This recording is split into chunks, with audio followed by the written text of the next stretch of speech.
Hello, everyone, and welcome to Talk About It Tuesday, a super extra special session with my husband, Ryan Meliker, founder of LARC, LARC. And he's going to talk to us today about going from getting laid off to let's go. And I'm going to bring him on right now. Hello, Catherine. Good to see you here. Hi, my husband. Hello. Thank you so much for coming. We've already got several people in the room. I think people, I don't know, it's kind of like when you're a celebrity and people are like, who is that celebrity married to? I think that's why people want to hear your story. I'm That make, just, that makes sense. no, I'm totally kidding. Well, first of all, I know you are super busy. You have a big day with your own business. So I really appreciate you taking the time to support me and my platform as you always do and doing it in a way to share your personal story. So I love you and thank you. My pleasure. I love you too. For everyone watching, we just celebrated our 11th anniversary um, on on Juneteenth, and I just thought this would be a great time to have Ryan come on and share his experience in his career transition because it is not a unique story, and I think that there's a lot to gain from hearing it. But before we get into all that, help everybody um, learn a little bit about who you are, where you come from, whatever you want to share about just introducing yourself, that would be wonderful. Yeah, so Tosca told me she was going to tell me to give my life story, and I said, if I give my life story, you won't have any time for anything else. So I think I have to try to be a little truncated here, but I was born of a Jewish family in outside of Baltimore, Maryland, and parents got divorced when I was really young, around 5. They were both remarried by the time I was 10. Both had other kids, so two different families, which was good and bad, and a lot of excitement, and a lot of challenges, all those things. Went off to college and never looked back to Baltimore. I love to ski, so when I graduated college, I moved out to Breckenridge, Colorado, where I spent a few years working in the hotel business. Went back to school, got my MBA at Michigan State University, which is where I met my lovely wife that you see here, and then moved to New York City and spent my career doing a lot of different things. Whether it was, you know, working in hotel valuations and consulting work to Wall Street. And then we'll get into some other things as we progress. But yeah, it's been a fun ride. We moved to Brooklyn when about 6 years ago from Manhattan, and that was probably one of the best decisions we made as a couple because we really needed it. And a year ago, or almost a year ago, we rescued our puppy, which is a lot of fun. Sienna's around here somewhere, and she brings a lot of joy to the household. So I'll stop there because I feel like that's probably enough. No, thank you for sharing like that, these really important parts of yourself. And I think it's always interesting when I ask like share your story and just what comes up in the moment of the highlight reel. And one thing I really want to go back to is is when you graduated college and the way in which you went to get your job. Like, can you share a little bit more about that story? Because I think it shares a little bit about who you are Sure. and your willingness to take some risks. Yeah, yeah, yeah. I'm willing to take some risks. They're usually calculated risks, but they are risks. So I graduated from college. I went to a liberal arts school. Had a great education. Very, very grateful for it. Loved it. Went to Colgate University in upstate New York. And when I graduated with my dual degree of history and Russian studies, I knew that I liked kind of the hotel and service business, and I loved to ski. So I used all my savings from all the jobs I'd had, summer jobs, part-time jobs in school, etc., to buy a car. And bought at the time a used what was then a Plymouth Neon. With all my savings, I had $850 in my bank account after I purchased the car. And the day after the lien came in for the car, where I had title over the vehicle, I drove west, and I had lined up call it 20, 30 interviews at hotels from Fort Collins, Colorado to Lake Tahoe, California. Didn't know where I was going to stop. I loaded up the car, little car with everything that I owned, and said, okay, this is how it's going to be, and I'm going to stop wherever I take a job, and I ended up stopping in Breckenridge, Colorado. Got offered a great job, was really happy. They even agreed to put me up in the hotel for a couple of days while I found a place to live. All those positives, and it was a great experience. So yeah, willing to take some risks, but they're calculated. I had lined up the interviews in advance, so I knew I had a path of where I was going. Yeah, thank you for sharing. And and Michael is like, I remember Neon's, and he's like Russian Hmm. studies. What's that all about? And Karen, thanks for joining. Yeah, wheels are wheels. I agree. It doesn't matter how you get there. It just matters that you get there, right? Honestly. Um, and yeah, I think that what's clear to me in that is you knew the what. You were like, I like hotels and I like skiing, and so like that's kind of that to me. That was like your North Star, and you set up all these things, these probably more interviews than you needed in order to like make that happen. I don't know if you see it that way, but it feels like you were clear on the what before you even Yeah, jumped in the car. I was very clear on what the next stage was going to be. I didn't know how long it would be or where it would be, but I knew what it would be, and it was just about doing what I could to execute it. Yeah. Um, and Michael wants to know, would you take a non-calculated risk? Not in anything big. That's not Hmm. my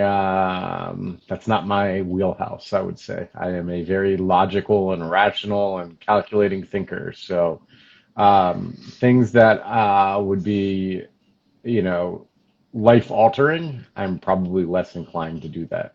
But, for small things, sure.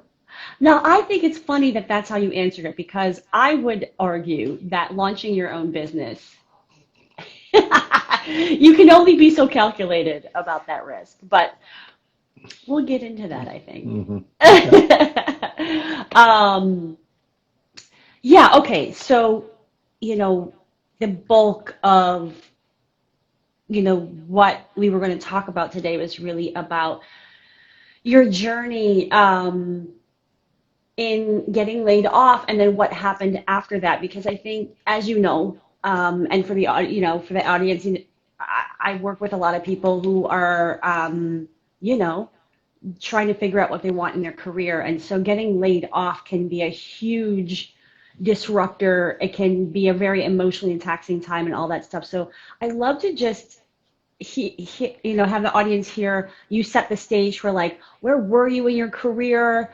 Like, were you expecting it? Like, what was going on and what happened when you heard the news? Hmm. Sure. So maybe a little bit of background on that. So I started my career on Wall Street. I transitioned to Wall Street in 2007. I went to work for Morgan Stanley as an equity research analyst covering the hotel sector. Um, you know, did a lot of work, was relatively successful there, moved up the ranks, got promoted to vice president.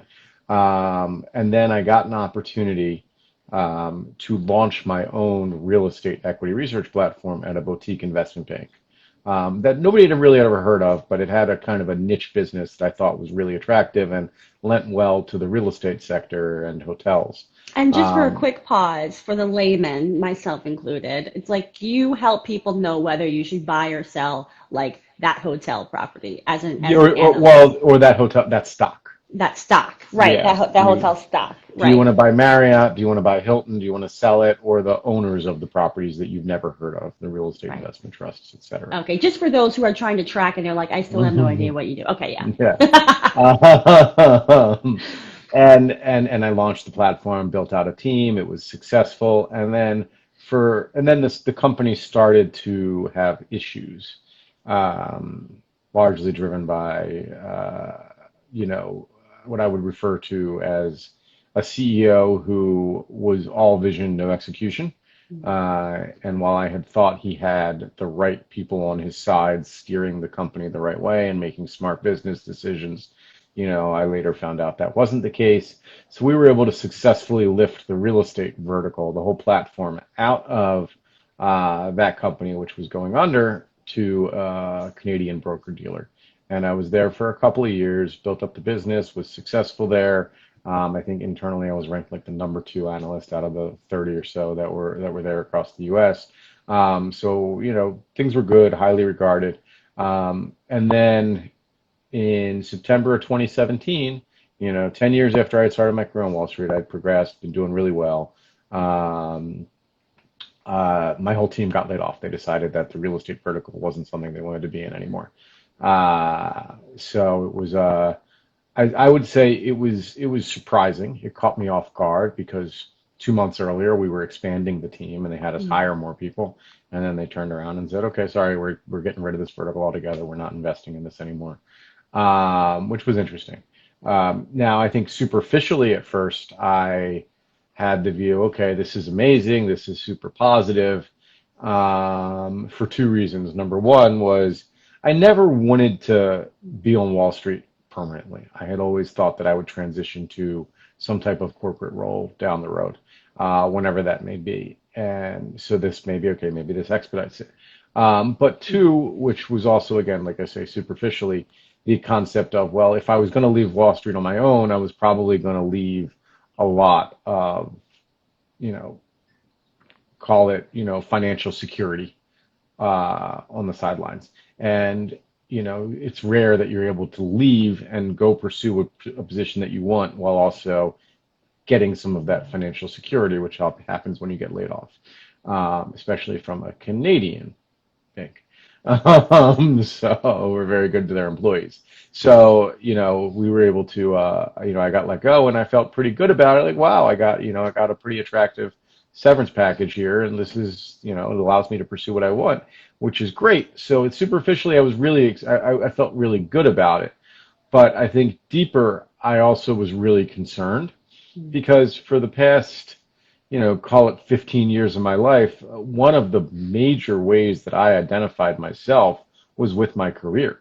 I found a tremendous amount of value in the work I was doing, being well regarded, being, most of my relationships, aside from those when I was younger, from college and high school, were related to work, at the various different companies, my clients, etc.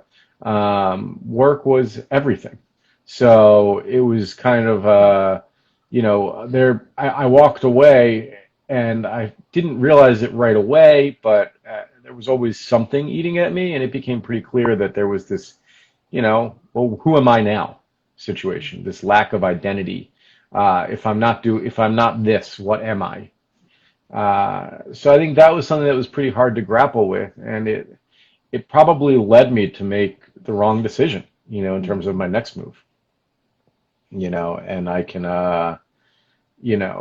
I can just keep going. That's because, I had the opportunity, a few months later, literally, a couple months later, I was given a job offer, a great job, great opportunity as a, senior vice president reporting to the CEO of a multi-billion-dollar real estate investment trust. A real estate investment trust is a publicly traded company that owns hotels. They owned about 150 hotels around the U.S. Good team, highly regarded, um, great role. And I looked at it and I'm like, well, this is the type of thing I should be doing next, and I had kind of, we'll call it an intuition or a gut feeling that this wasn't the right fit.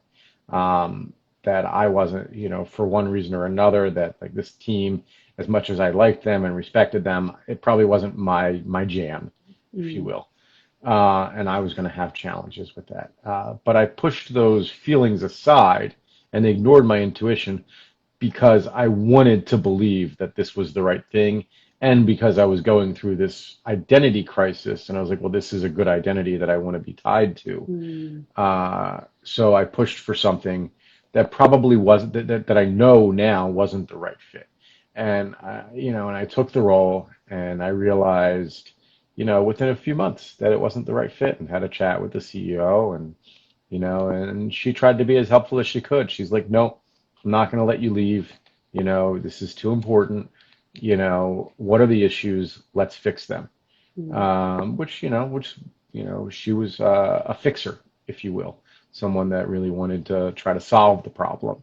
So at the time, I probably gave her problems without being direct and saying, look, I just don't fit in with, your style and the rest of the team's style. And it's not that there was anything wrong from anybody, it just wasn't the right fit. I wanted to come in, and that's one of the challenges that you often find with Wall Street people is we come in and we're not the most political. We're very dollar and cents. It's like, does this make sense or does it not? Like, Mm. this is very clear. And you get into these corporate environments, and you have to get buy-in from various different people. I'm like, why do I need buy-in? I was brought in for these to help make these decisions. Let me make the decision and move forward. Mm. But that's not the approach. And I think it was an eye-opening experience, but it was really clear to me that it wasn't the right fit. Mm. Um, and I wasn't comfortable, and I felt frustrated. And it wasn't the fault of anybody at the company. It was probably more my fault than anything else. Um, and then it was just about, okay, now I've come on board at a very senior level. A press release went out announcing my hiring, all those types of things, you know, and I don't want to stay. How do I make this work? So I engaged a coach to help me figure out how I could exit without um, burning bridges, being disrespectful, all those things, feeling good about the exit. And we put together a plan and we executed it, and I left, and it was a good decision because at the end of the day I wasn't happy. It Okay, wasn't the so right fit. yeah, so I want to pause there before we move into like chapter three, um, because there's so much richness that I just want to like acknowledge in that story, which is, you know, I think a lot of I think even just like having so many mixed emotions about that experience, right? Like, and when you were laid off, right? And just honoring like you didn't even know what was going on inside until like later, right? So like you were kind of excited. You're like, hey, a package. Like I wanted to leave eventually anyway, and this is just accelerating it. And then it was like, oh wait, crap, who am I? Like without my job, without my title, and Karen sitting here going like, yeah, I totally relate. It's totally relatable for so many people because we do wrap our identities in our careers. It's just very cultural here. And then, and I don't know, I just want to like also ask you about all what else was going on emotionally in that time because, I think, I talk about all the time, like the patriarchy, it hurts everybody, right? Like it hurts women, it hurts men, it hurts every gender in between. And I think that, you know, there's a lot of pressure on what role men are supposed to have like in society, and I'm just curious if because it sounded like you were very confident, like you never took it like, oh crap, I'm not good enough, right? You had all of these reasons to know that you were the bomb diggity at what you did, but was there anything else that came up for you in terms of like the financial security piece or the like what now? We didn't really talk too much about that because you did have a package, so like maybe that was helpful, but I mean, sure, I don't want to say there wasn't anything related to that, but I also don't think it was.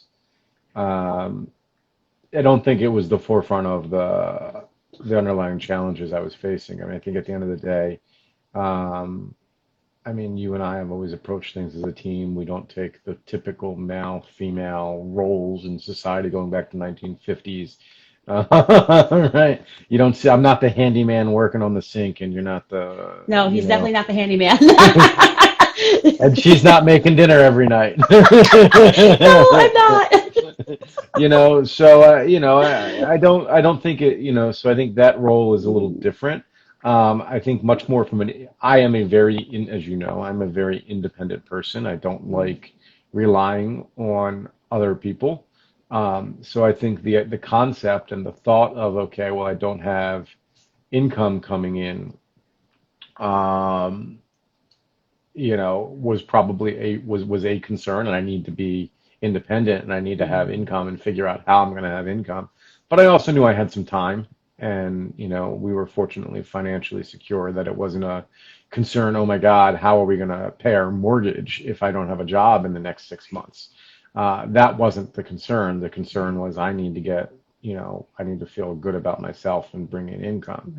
right. Um, so there was some of that, and I probably pushed myself to, well, I know, I shouldn't say probably, I know I pushed myself to take a role before, not only before I should have, but, a role that wasn't the right role. Mm.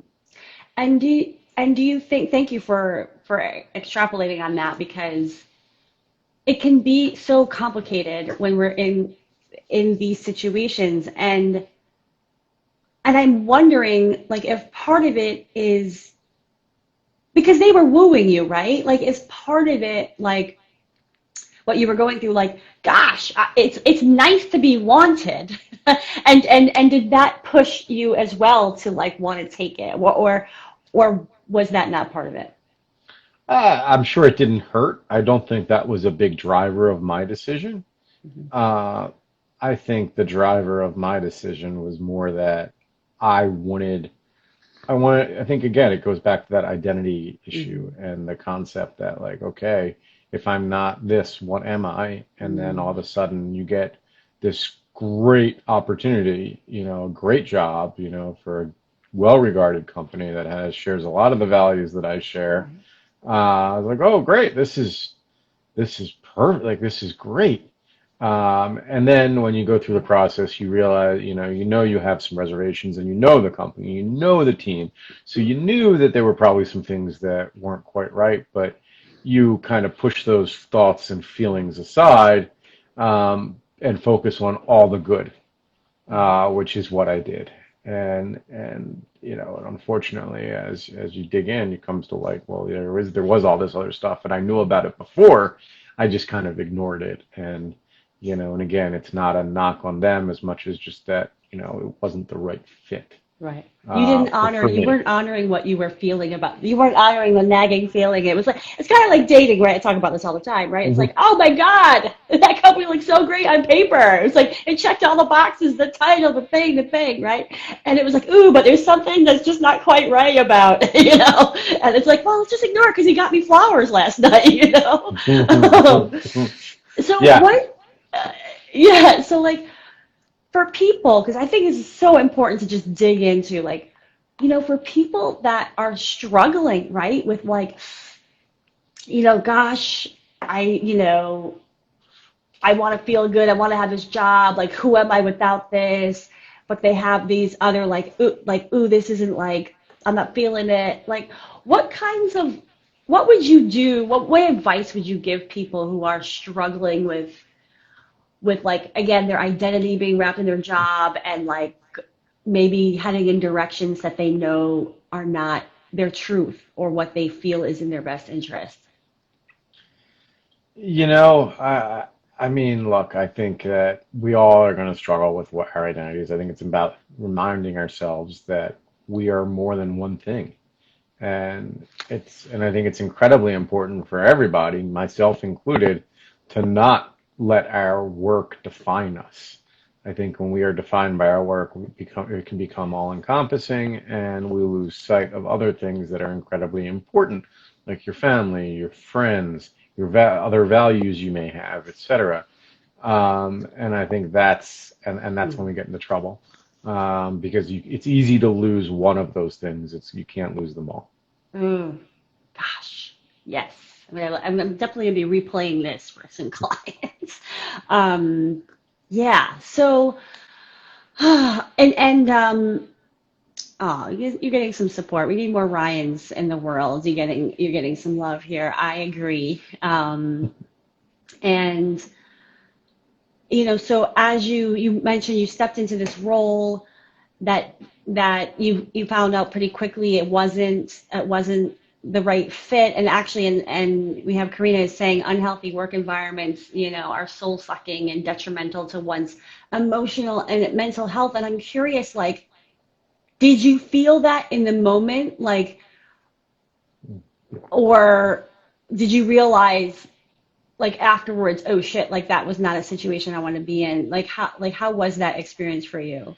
Yeah, no, I felt it in the moment.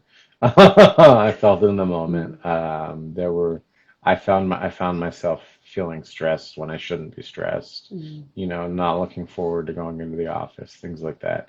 And that's not the environment you want to be in. And again, and I think it was just, I think I didn't know how to adjust mm, my style for a different type of culture, which may be okay. It may just mean that that wasn't the right culture for me. mm, And that was my takeaway. It's not that my style is right and their culture is wrong or anything else. It was just that sometimes things aren't the right fit. mm, Uh, but I realized pretty quickly that it was an I got to become uncomfortable being, at work. mm. And that's not where I want to be, and that as you know, I'm not great getting outside of my comfort zone, and there I was being outside of it every day and feeling stressed about it. Yeah, and I, sounds like it was such a different experience for you too, because you had done work so independently up until then as an analyst, right? Like it's like you're doing your thing. You don't have there's not a lot of politics and all that stuff. So when you jumped into this, it was like a whole new world. Yes, very much. I mean, my work had historically been very independent, or I shouldn't say Mm, independent, you know, as equity analysts, I ran a team and the team would be referred to as my franchise, mm, because you're in your own silo, you're operating your own franchise, your own bubble. So, I would engage my boss, the person that, was in charge I technically reported to. I might have two formal conversations with that person a year. right, That was it. It's basically you do your thing, and we'll see how the numbers show up. right. Right. Yeah. And I think that's important to honor because when we make shifts, like knowing, and I think you knew very well, like this was going to be very different. You didn't really know what that would possibly look like, but you kind of knew. Yeah, I mean, I knew it was going to be different. I also had probably, I'll use the term overconfidence as opposed to arrogance. I was confident that I could adjust, that Uh, I would be different. It would be fine. I'd figure it out. uh, yeah, and that makes so much sense because everything that you've done in your life, you've always made it work. You've always figured it out. It's like it's that it makes sense. Like you would say, whatever it is, I'll figure it out. And then you get in and you realize, oh, like you're not in control of like all the Hmm. things in order to like, make it work the way that you want. Which made it uncomfortable. Right. It was just, I was in a situation that wasn't comfortable for me, and Right. hard to do your best work when you're in that situation, but also, hard to want to be in it. Yeah. And Karen is asking you this question. Do you ever find others defining you by your work? That's challenging too, she says. Sure. In this culture, of course, Mm, people are always, I mean, I think especially in New York, I mean, I think it's kind of funny, when I was younger in New York, especially when I was younger, in my mm, 20s, and you're meeting new people all the time, through friends out hanging out, and you're just like, I always one of the first questions isn't, where did you grow up, or how many siblings do you have? It's what do you do for a living? mm. Right? Yeah. It is. Yeah. And that's just the reality of, you know, certainly in a place like New York where, you know, we work a lot in New York, and the hours in New York are longer. I mean, that's just the reality. It's a bigger part of our lives.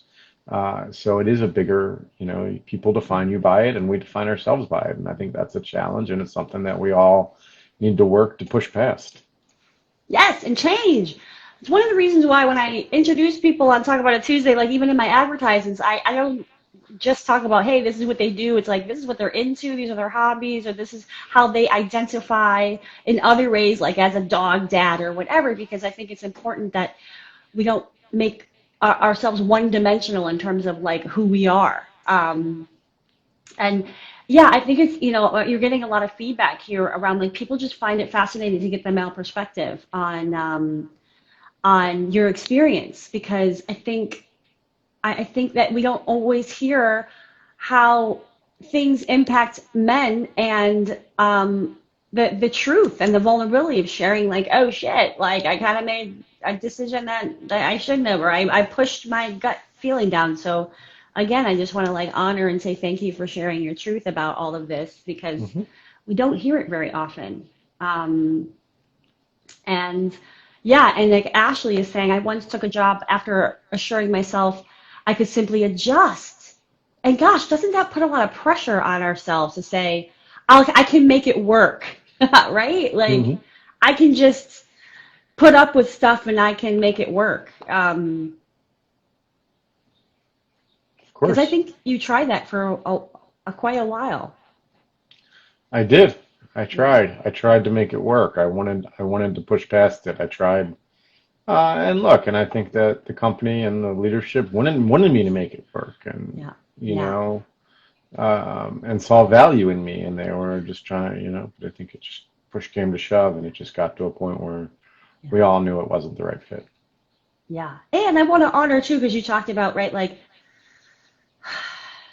that you knew early on, and then it was like a journey to really make that decision, right? Hmm. Like it wasn't just like, oh, I know it's like however many months in or however many weeks, but then it was like a journey to like, I don't know, be an acceptance of it, or I don't want to put words in your mouth, but share a little bit about like what that was like, because I think there is like a journey with it. People don't just say, this isn't a fit, and I'm like, I'm out. Like, you know what I mean? Like, what was that like for you?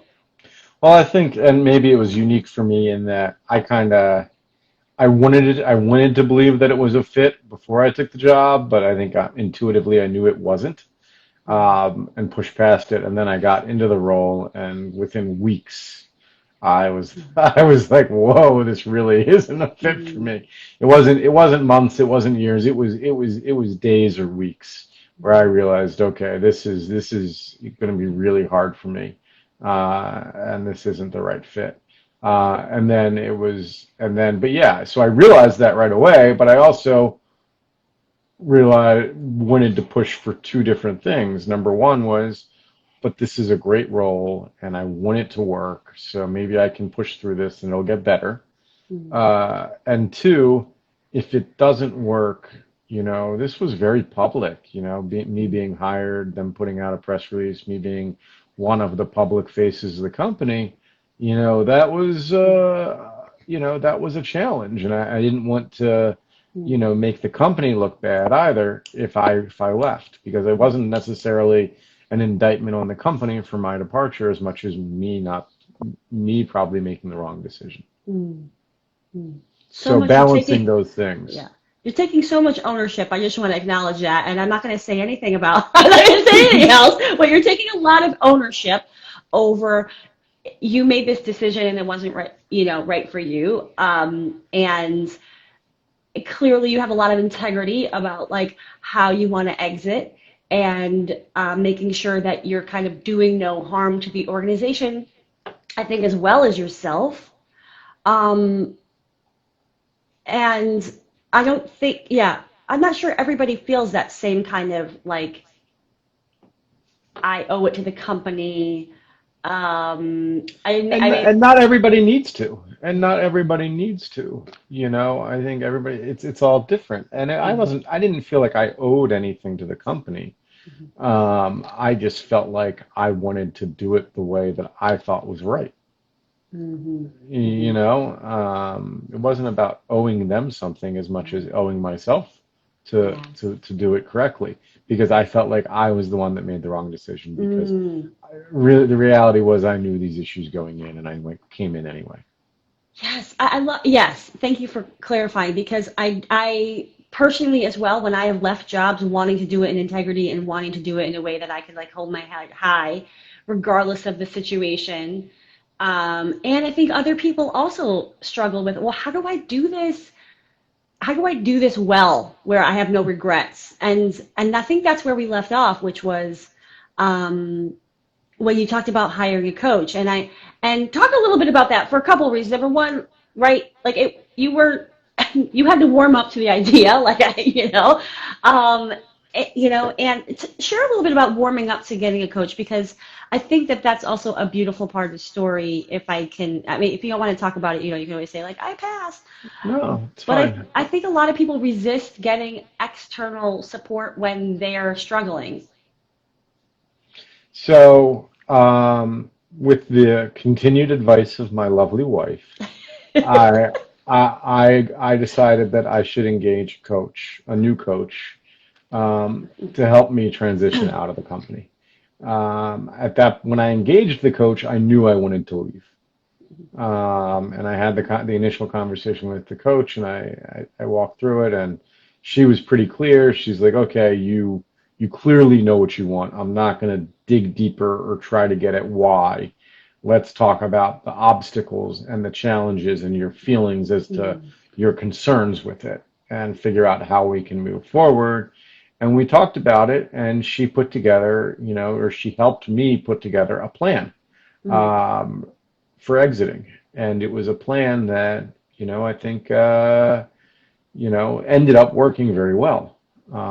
Where, I had the CEO and the CFO bought in and understood the challenges, and I left on good terms. I mean, I can tell you I met with the CEO a year after I left, and she made time to sit down with me at a conference, was super excited to see me, very engaging, very friendly, and that made me feel like, okay, I did leave on good terms. It did go like I had hoped it would. mm, Um, and there wasn't resentment or hard feelings or any of that. And that was important to me because mm. I didn't want to leave on bad terms. I didn't want to make a choice, do that and at the expense of others. Um, but I think, back to the question that you just asked about, you know, doing it for yourself versus doing it, trying to be respectful to the company. I mean, I think there's one thing that we all have to realize is that um, just about every company anybody ever works for is going to survive without you. You know, True. don't feel like, oh my God, that this place is gonna implode if I'm not here. Yes. Even if you're the CEO, the company's probably going to survive unless you're the chef at the restaurant and you can only make the dishes and chances are the company's probably going to survive without you. Now it's important to leave how you want to leave, but that's not necessarily how the company wants you to leave, and understanding that distinction. You may want to do right by the company, and that's your choice, but what you think is doing right by the company versus what your boss that just doesn't want to work an extra, 10 hours a week once may not be the same thing. So I think it's about understanding the difference there and being true to yourself. And was that part of your process? Like, did you feel like, oh, I can't leave? Like, what are they gonna do without me? And then you had to realize, oh, wait a minute, they're gonna be fine, or Yeah, that wasn't part of my process at all. I knew they were going okay. to be fine. That's just your life experience advice here. Yeah, yeah, I knew they were going to be fine. I knew that wasn't the issue. Yeah. My biggest concern for the company with me leaving was what it might signal to Uh, the, yeah. their investors and things. But we did it in a way where that was not an issue. But you make I'm glad that you brought that point up, because about like people. I think there are some people, especially that have they're very loyal, or they have like a sense of responsibility, which is great. And I think certainly certain cultures also have a very strong sense of like responsibility to company, which can often, I think, hold them back from leaving because they feel like, oh my God, what's going to happen when I leave? And it's like, thank you. You heard it here from Ryan Meliker. They will survive without you. Like, so let that not factor into you like deciding to leave. They will figure it out. Um, Okay, so you left. You Hmm. hire a coach to help you with that departure. Clearly, it worked out well. You still have like relationships that are good. Um, and then now freaking what? Do you go back to Wall Street? Do you find another similar job in a culture that is a fit? Like walk me through what was going on for you when you decided to make that choice. Yeah. So as I was leaving and starting that process, which was a long process, as Tosca knows, the process of leaving was not, it wasn't like, oh, I quit. Here's my 2 weeks notice. It was several months of planning and execution and making a smooth transition. But I was starting to think about what I was going to do next during that time frame. And, Wall Street, as much as I enjoyed my career on Wall Street and got a lot of value out of the work I was doing, I didn't want to continue down that path. I didn't see growth, I didn't see development, and those were things that bothered me. And on top of that, in my view, what I was doing on Wall Street was in what I would refer to as a period of secular decline, where it's just not being valued to the same extent. So, it's hard to want to go into an industry that's declining. It's also, hard to want to take a role that doesn't provide growth and, learning experiences and opportunity like that. So I knew I didn't want to go back to that. I also knew after this experience that I wasn't sure I wanted to go back. I wanted to go into the corporate world I don't know because anything I about that. because of the challenges I had. So that meant okay. So what's next? And I had toyed, and when I got laid off, I toyed with the idea of launching my own call it a research platform.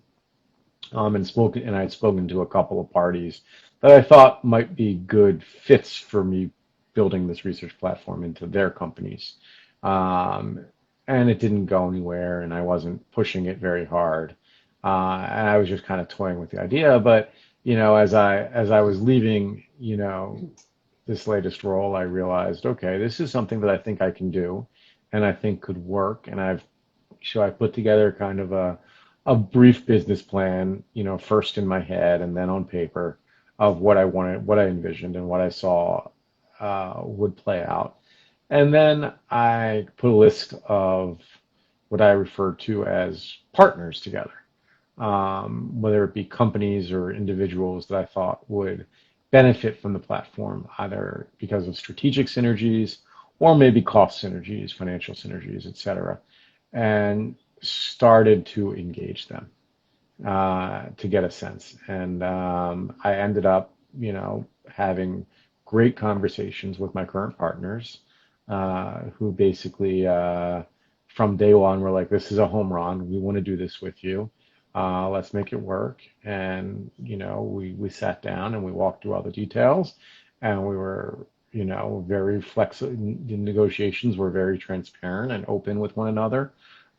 Here's what I want. Here's what I want. Let's figure out how we can make this work together.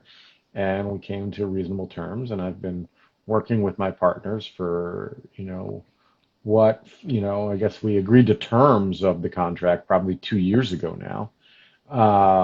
We didn't launch the company formally until, 6 months after that, and then didn't roll out the product until about a year ago. Oh, right when Um, COVID hit. Right, yeah. Good timing. Yes, good timing. We know. We know. We know all about the timing. But I think it was just, I think it was largely a process of elimination of that. I don't want to do what I was doing, and I'm not Mm. sure I want to do that either. But here's something that, to go back to what I talked about earlier, calculated risks. Here's a business model that I think will really work. I think can be very successful. I can find partners to help fund it. And these are risks I'm willing to take to build out something that I think will be not only fulfilling to me as I build out my own business, but financially rewarding and work I'll enjoy doing. I tell Tosca all the time, I think I'm at the lowest stress level I've been at in my entire career. Not because I'm working less or there isn't as much going on, just because I am comfortable with the situation in a way that I haven't been in the past. Mm. And I think, and that dates back to, as Tosca can attest, I'm a people pleaser. It's part of something I work on. My general inclination is to try to please everybody, and that we all know you can't do. So when you're working with a lot of different parties, whether you've got bosses or salespeople or clients or other internal constituents, uh, it gets very hard, and it can be very stressful because you're balancing all those things at work, let alone at home, right? So, I think with my own company, I'm able to kind of manage that very differently, where I'm like, okay, here's how I don't have to, there's nobody to please internally. I'm the boss. Obviously I want to take care of the people that are helping me, but I'm the boss. And, and I want to take care of my clients, but my clients aren't, demanding 24/7. So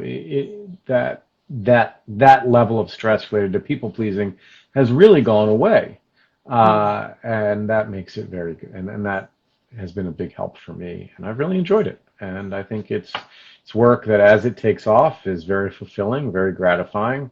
I enjoy it, and it's low stress, or lower stress, I should say, which sounds good, right? Who wouldn't sign up for all that?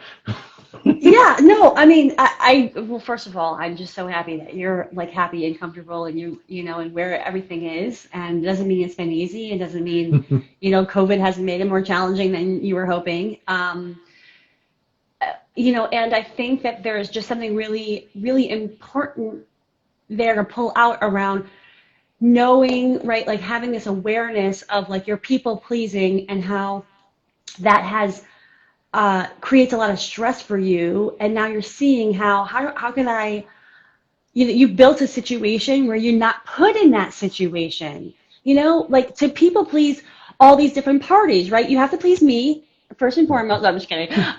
But like, but to honor, like to be able to honor and say like, this is what causes me stress. It doesn't mean that I have to like do a 180 and change like not being a people pleaser, even though you are working on it, you have worked on it, all that good stuff. But to just say, how do I build something for myself that honors that? I don't want that in my life to have to battle that, what's deeply ingrained in you.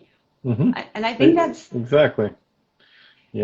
Sometimes we can't fight all those challenges. We just have to learn how to work within them. ooh, wow, yeah, words of wisdom right here, y'all. I mean, just this is my husband, Ryan Meliker. I'm just saying.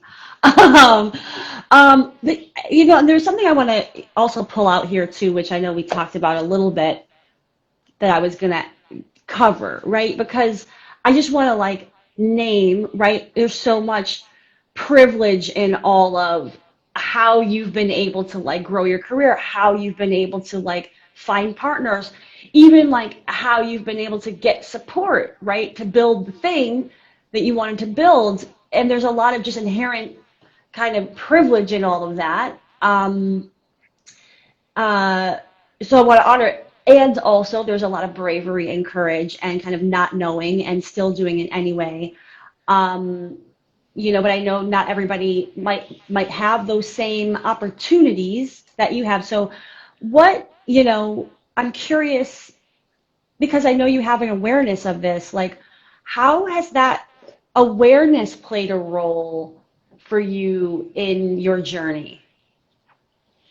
Yeah, I mean, look, I think that my awareness started later than it probably should have in life. You know, at the end of the day, there was a lot of privilege for me growing up. I grew up in a suburban home. I had parents that loved me, that took care of me, gave me everything I needed, and wanted, whether they could afford it or not. Sent me off to college where they paid my tuition, and I didn't have to leave college with debt. But they also taught me the values of hard work and independence. And when I graduated college, it was you find a job and you support yourself, and period. And there's nothing, no ifs, ands, or buts about it. And that wasn't something that my parents forced upon me. It was something that it was a value that they had instilled within me. At least I think they instilled it. Maybe somebody else instilled it. I don't know. Um, but but there's a lot of privilege because I was able to go to college. I was able to go to high school. I grew up in a family that was loving and caring and encouraged studying and helped me find summer jobs and part-time jobs and things like that. I didn't have to, take care of my, younger brother or younger sister, and therefore I couldn't go to school. I didn't have to, support my parents who couldn't work because they're on disability. Growing up, I think there are different people encounter different challenges. Um, and and that's just the reality of life. I was privileged. I didn't encounter a lot of those challenges growing up. I got what I needed, and I was raised, my parents loved me and cared for me and gave me everything I needed and everything I wanted, and enabled me to get into a position where not only could I graduate from a great college, but I had money saved up where I could buy a car Mhm. and drive to Colorado where I wanted to be. And not everybody can do that. And then because of that experience and everything there, I was able to go to grad school, on full scholarship. So I know that I was afforded opportunities that not everybody is afforded. I don't think I realized all of that when I was 18, 19, 20 years old. But, by the time I was 25, it started to become more and more apparent that I had these unique opportunities that not everybody gets. There I was graduating college debt free, um, with savings to buy a car and pursue the job I wanted.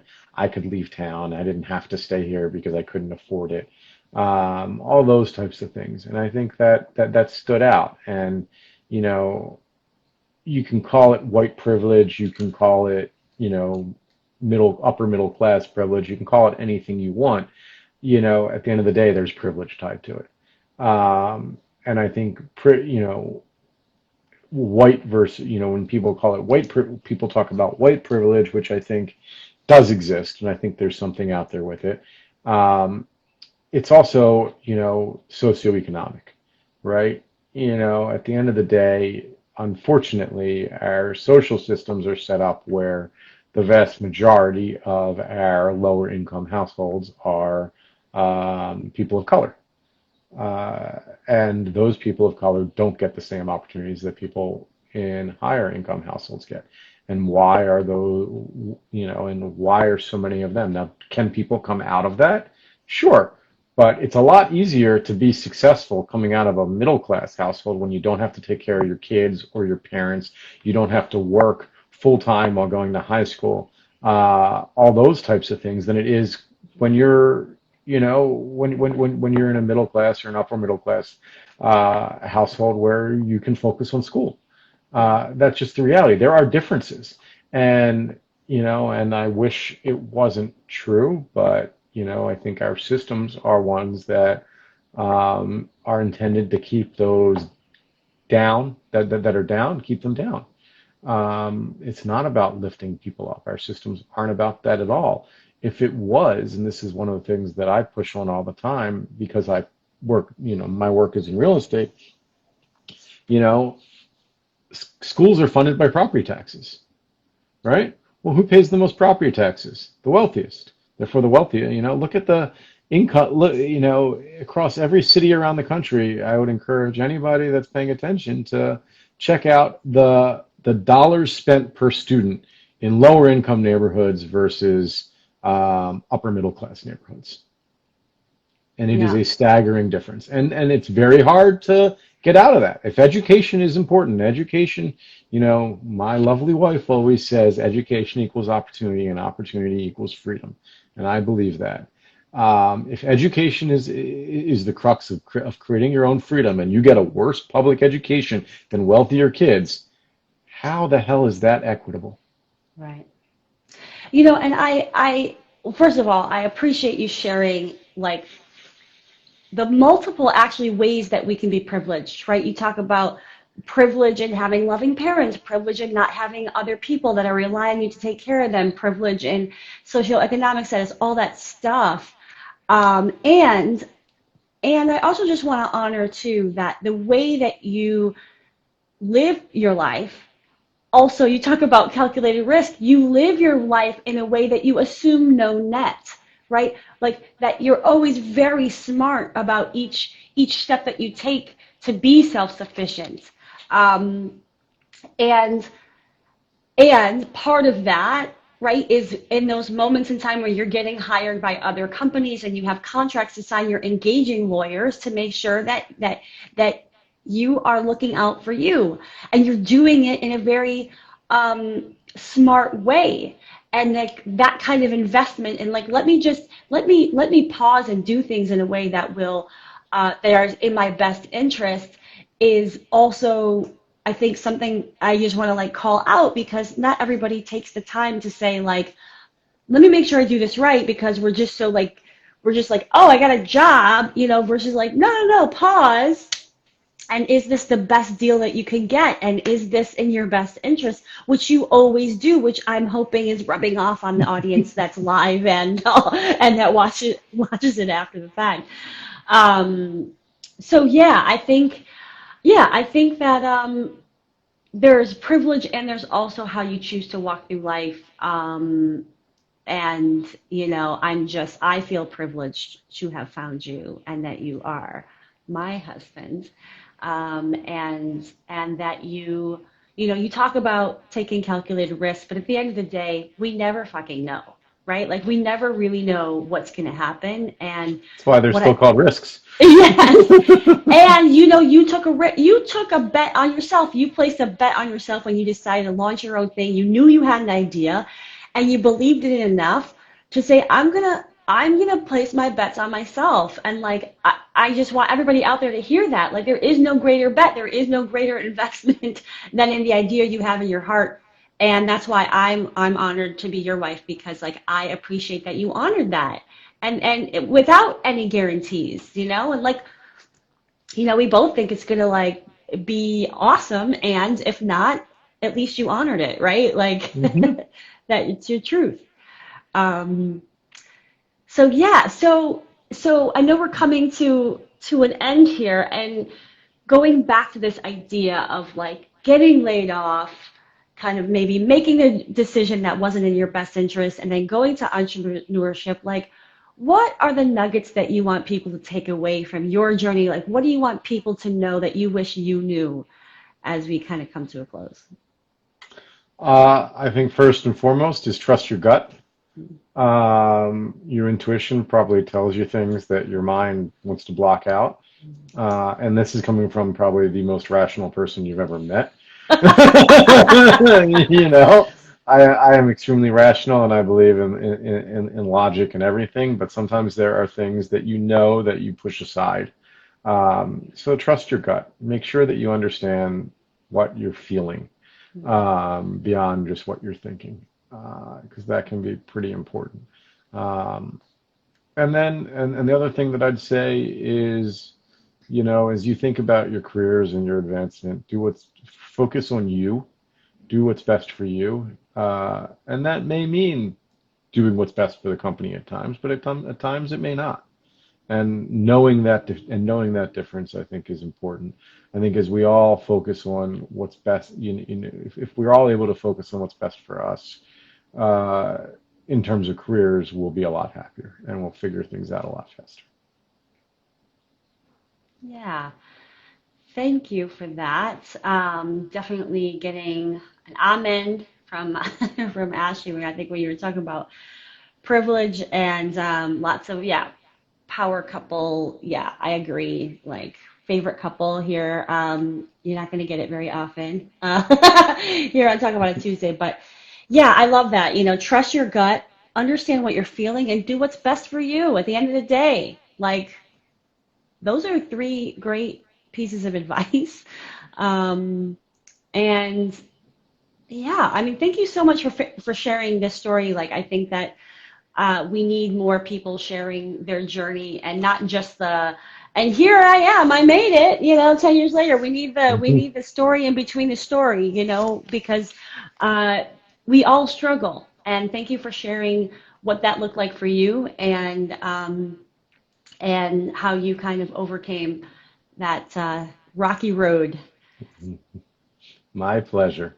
Ashley's like, can we have Ryan as a guest again? Like, I don't know. We'll see. We'll have to debrief and see if he ever want to do this again. But I'm really glad you enjoyed it. Thank you everybody for joining. You kind of you jumped on and you stuck with us. That's awesome. And for those that are watching the replay, again, I'm Tosca Di Matteo, founder of Tosca Coaching and Consulting. And this is Ryan Meliker, my husband, and he's the founder of, or what do you say, co-founder? I don't know, even though you're Co-founder. you're really the founder, but whatever. He says co-founder because he's such a giving guy. Of LARC, Lodging Analytics, Research and Consulting. See, I finally remembered what that stood for. Um, and yeah, you're getting a thanks for sharing. Yeah, Karen's like definitely part two with Ryan Tusk. All right, I guess we just have to figure out. Maybe we have to go deep into the yeah. I don't know. There's lots of stuff we can go deep into, but whatever. We'll figure that out. We'll do a part two maybe next season. All right, thanks again, everyone, and have an awesome Tuesday. I think this is the official, like, right, first day of summer. So yeah, enjoy, and we'll see you next time. Ciao for All right. now. Bye.